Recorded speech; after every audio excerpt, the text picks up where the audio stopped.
யோவான் சுவிசேஷம் 15:6 என்ன சொல்லப்பட்டிருக்கு? அதாவது ஒருவன் என்னில் நிலைத்திராவிட்டால் வெட்டப்பட்டு வெளியில் எரியப்படும். எரியப்பட்ட பிறகு என்ன? அது அப்படியே உலரும். திரும்ப அதை சேர்த்து அக்னியில கொண்டு போடுவாங்க. ஆண்டவரே கடுமையா பேசுறார். அவரோடு கூட நீங்க இசைஞ்சு இருக்கணும்னு சொல்லி அவர் எதிர்பார்க்கிறார். லூக்கா எழுதின சுவிசேஷம் 19:42-43 வரையில வசனங்களை நீங்க வாசிக்கும்போது என்ன சொல்ற? இஸ்ரவேல் ஜனங்களை பார்த்து, உன்னை சந்தித்த நாளை நீ அறியல, இனி உனக்கு அழிவு இருக்கு, இனி உனக்கு அழிவு இருக்கு, இஸ்ரவேல் தேசமே உங்களுக்கு அழிவு இருக்கு எச்சரிக்கிறாரு. அப்படியே நடந்துச்சு. இப்ப நம்ம என்ன செய்யறோம்? இயேசு கிறிஸ்து மகா இரக்கம் உள்ள தேவன், அவர் இரக்கம் உள்ள தேவன், அவர் நீதி உள்ள நியாயாதிபதியும் கூட. லூக்கா 13:4-5 வரையில வசனங்களை வாசிப்பில் அங்க என்ன சொல்லப்பட்டிருக்கு? சீலோவாம்ங்கிறதான ஒரு இடத்துல உள்ளதான கோபுரத்துக்கு கீழே 18 பேர் நடந்து போயிட்டு இருக்காங்க. அவங்க நடந்து போயிட்டு இருக்கும் போது கோபுரம் இடிஞ்சு விழுந்துட்டு செத்து போனாங்க.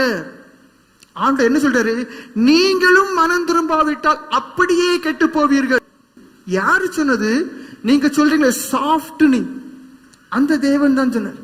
ஏசப்பாவா பயங்கர சாஃப்ட், ஹீ சாஃப்ட்.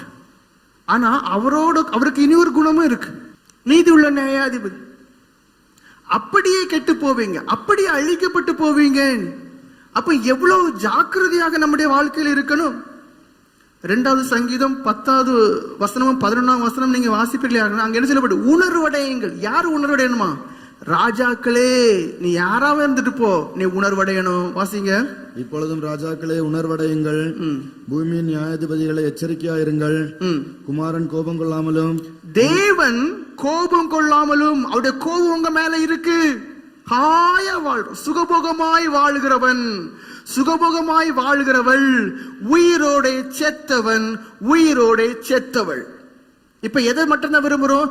ஏசப்பா உங்களை ஆராதிக்க வர்றேன். எதுக்கு? சுகபோகமாய் இருக்கு, ஒன்னும் குறைஞ்சிடக்கூடாது. ஆண்டவர் கிறிஸ்தவ வாழ்க்கை அது கிடையாது. தேவனுடைய கோபம் உங்க மேல இருக்கு. எச்சரிக்கையா இருங்க, ஜாக்கிரதையா இருங்க, பயத்தோட இருங்க. என்ன சொல்லப்பட்டிருக்கு? என்ன சொல்லப்பட்டிருக்கு? பயத்தோடே அவரை சேவிங்க.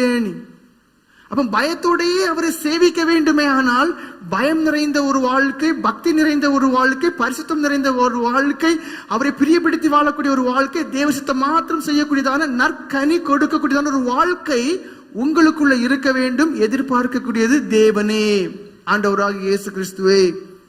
யார் ஆண்டவர் வேரோட வெட்டி போடுவாரு? மத்திய எழுதின சுவிசேஷம் 5:19 வாசிங்க. இருதய சுத்தம் இல்லாதவர்களை.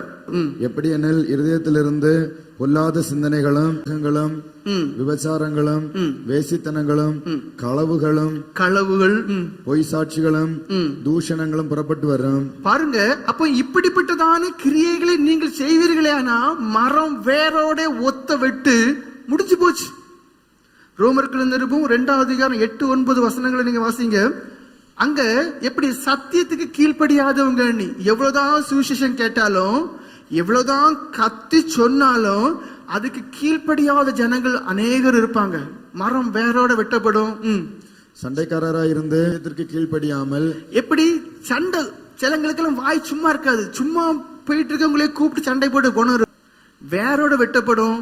சத்தியத்துக்கு கீழ்ப்படியாத குணம் இருக்கும், பரிதாபமா இருக்கும். அநியாயத்திற்கு கீழ்ப்படிந்திருக்கும், உக்கிர கோபாக்கினை வரும். 1 கொரிந்தியர் 6:9-10 வசனங்களை வாசிங்க. இதெல்லாம் யாரு? கனி கொடுக்காத, நல்ல கனி கொடுக்காத மரங்கள். அநியாயக்காரர் தேவனுடைய ராஜ்யத்தை சுதந்தரிப்பதில்லை என்று அறியீர்களா? அநியாயம் செய்றீங்களா? சின்ன சின்ன காரியம் நினைஞ்சிடும், கொடுக்கல் வாங்கல், எது விக்கிரகராதனைக்காரரும், விபச்சாரக்காரரும், சுய புணர்ச்சிக்காரரும், ஆண் புணர்ச்சிக்காரரும், திருடரும், பொருளாசை. இப்ப அநேகரை பிடிச்சிருக்க பொருளாசை பிடிச்சிருக்கு. உதாசீனரும், கொள்ளைக்காரரும் தேவனுடைய ராஜ்யத்தை சுதந்தரிப்பதில்லை. வெளிப்படுத்தின விசேஷம் 22:15 வசனம் வாசிங்க. நாய்களும் விட்ட பாவத்தை மறுபடியும் செய்யக்கூடியதான குணம். சூனியக்காரரும், விபச்சாரக்காரரும், கொலைபாதகரும், விக்கிரகராதனைக்காரரும், பொய்யை விரும்பி அதன்படி செய்கிற யாவரும். போதும். பாருங்க, அப்போ ஒரு சில வசனங்களை வேகமா வாசித்தேன். எப்படி எந்தெந்த மரம் எல்லாம் கனி கொடுக்கல, எப்படிப்பட்ட தன்மை உடங்களுக்கு எல்லாம் கனி கொடுக்காத லிஸ்ட்ல இருக்கிறாங்க, யாருக்கு வேறெல்லாம் ஒரேடியா வெட்டப்பட போகுதுங்கிறதான ஒரு சில காரியங்களை சொன்னேன்.